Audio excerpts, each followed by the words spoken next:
Hi guys, welcome back to my channel. Today I have a video about the band Geese and the frontman Cameron Winter.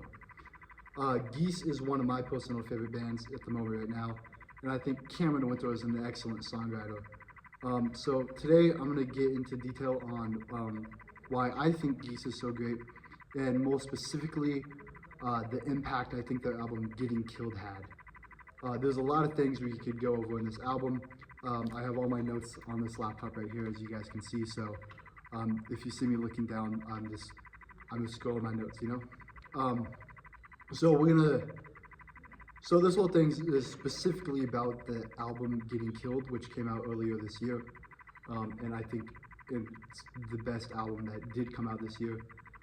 There's probably some arguments about that, but it's what I think and it's my opinion, and I kind of have all my reasons why, and I talk about what the album means and all the significant things the album did, both lyrically and instrumentally wise. So I'm going to go over all the different themes, like love, dread, and search for freedom, and identity, and violence, and all these different things. And then after all we talk about all the themes, we're going to talk about the instrumental part of the album that really, like, what stood out there, like the guitar work and the drum work and the vocals and all that stuff too. So we're going to start with talking about the tracks Cobra and Ape's Dual Cocaine, and we're going to talk about how those two tracks talk about love and longing. So in it, Cameron Winter, the frontman, is caught between wanting and fleeing a lover who he like loves, but also like kind of senses like a sense of danger, you know. So in Cobra, the line "You can make the cobras dance, but not me," it really kind of highlights like all these like really good things this person can do, but how it's just not right for him. So there's kind of like the push and pull, like, oh, you're a good person, I want to be with you, but at the same time not. So I think those two tracks really like focus on it all.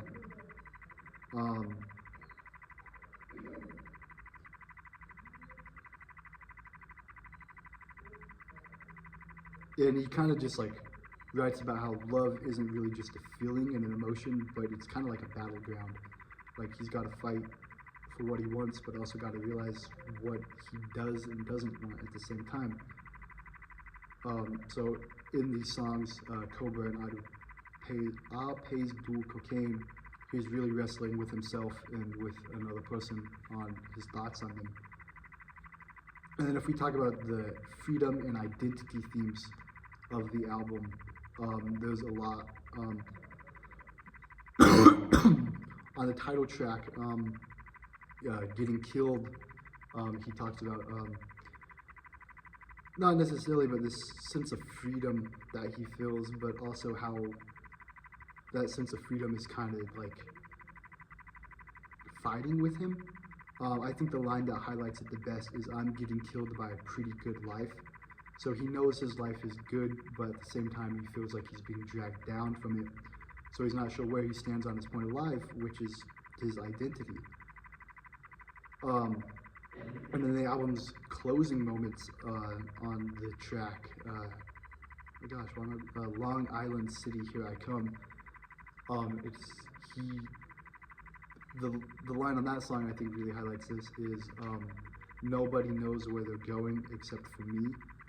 And then at the end of the song, that point of position is kind of changed to where I have no idea where I'm going, here I come.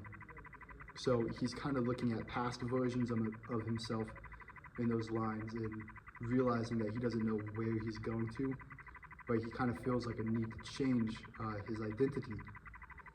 And I think that is specifically highlighted on the title track and the closing track, Long Island City, Here I Come, and Getting Killed. And then if we talk about violence and existential dread, I think, again, the title track In one track, the narrator, Cameron Winter blurts out the unforgettable line, "I'm getting killed by a pretty good life. It's funny, tragic, and painfully honest." This is where the album becomes most striking. The beats are infectious, danceable, sometimes even joyful, but they're always shadowed by dread, and personal crises shouted out in the songs. They unfold against a backdrop of global ones, creating a sharp contrast between the comfort of everyday life and the violence simmering beneath it. So, the album talks about like a lot of problems, like, I mean, lyrically wise, like, Cameron Winter has said in an interview that he doesn't really like to blurt out and say what he wants. It shouldn't be vague, it should be something that's thought about. So if you're trying to make too much of a point, then it's not going to age well. So he kind of, you can tell he is talking about problems, but he kind of doesn't directly speak about it, but he's still talking about like this good life, but slowly bringing up the problems that like are in the world and are affecting tons and tons of people. So those were the 3 points I wanted to go on about. Getting Killed is more than an album. It's a portrait of modern emotional life. Love is dangerous, freedom is uncertain, and the world is always humming with background chaos. It's an album that invites you to dance, even as it reminds you what it costs to keep moving. Okay, so now I want to talk about what it does instrumentally. In this one, I'm probably going to read more directly from all my notes. So you'll see me doing that a lot instead of talking to the camera, so I apologize for that. Okay.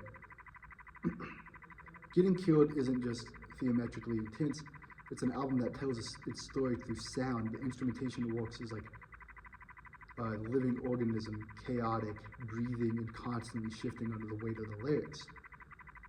The album's signature track, Getting Killed, it's the title track, acts as a blueprint for the band's approach. It explodes out of the gate with an immediate aggressive instrumental assault. Mac Bason's wild drumming and Emily Green's heavy blues-drenched guitar from a wall of sound that grabs the listener before a single word is sung. But here's the clever part. The band never lets the chaos run wild. They maintain a tight grip, channeling its intensity into rhythms that feel frantic and precise at the same time. Even in its loudest moments, the music feels like it's on the edge of coming apart, but it never does. Instead of staying loud, the track in the album constantly transforms. The aggressive opening suddenly collapses into a minimalist landscape of soft guitars, pianos, and funky percussion. The moments of restraint give the vocals room to breathe, letting the emotion narrative rise to the surface. This dynamic push and pull becomes one of the album's defining moves. It builds and breaks and rebuilds it all. Throughout the record, the band treats the vocals as an instrument, like two forces in conversation. Sometimes Winter's delivery, whether wailing or subdued, takes center stage. Other times, the instruments surge forward, almost taking the narrative out of the vocalist's hands. This interplay creates an album's tension that's a constant battle between human emotion and the sonic world surrounding it. Instrumentally, Getting Killed is a study in contrast and control. The album that unleashes chaos steps back into a quiet space and then charges forward again. It's not just music supporting a story, the music is the story. So that's what the album is instrumentally, and what I think a lot of what I think it means lyrically. So I do want to do a little history on the band. They formed when they were in high school in 2016. Their first record didn't come out until 2021 though. So they're from New York, and if you listen to the first album, Projector, that came out in 2021, it's really good lyrically and it's really good instrumentally, but the album Getting Killed and 3D, those two, 3D Country and Getting Killed really like changed the huge rise in the sound. And I think 2025 was a great year for music. I think Getting Killed is one of, if not the best albums of the 2020s so far. There were a lot of contenders this year for me, like Bleeds by Wednesday and Racing Mount Pleasant, self-titled. There was a time, Turnstile is never enough.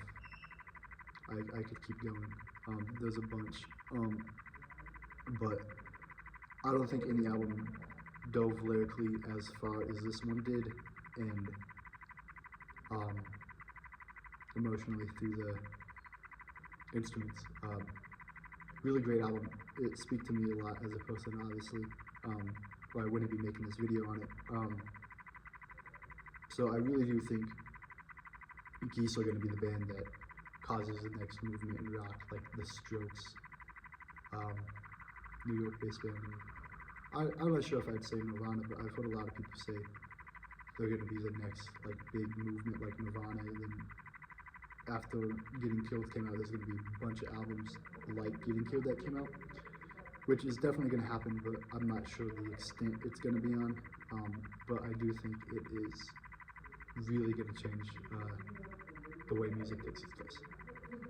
Anyway, thank you. If you haven't listened to this album, I think you should. You should listen to all of Geese's stuff and all of Cameron Winter's stuff. His solo album, Heavy Metal, is really good, and I think his songwriting is genius. God is real.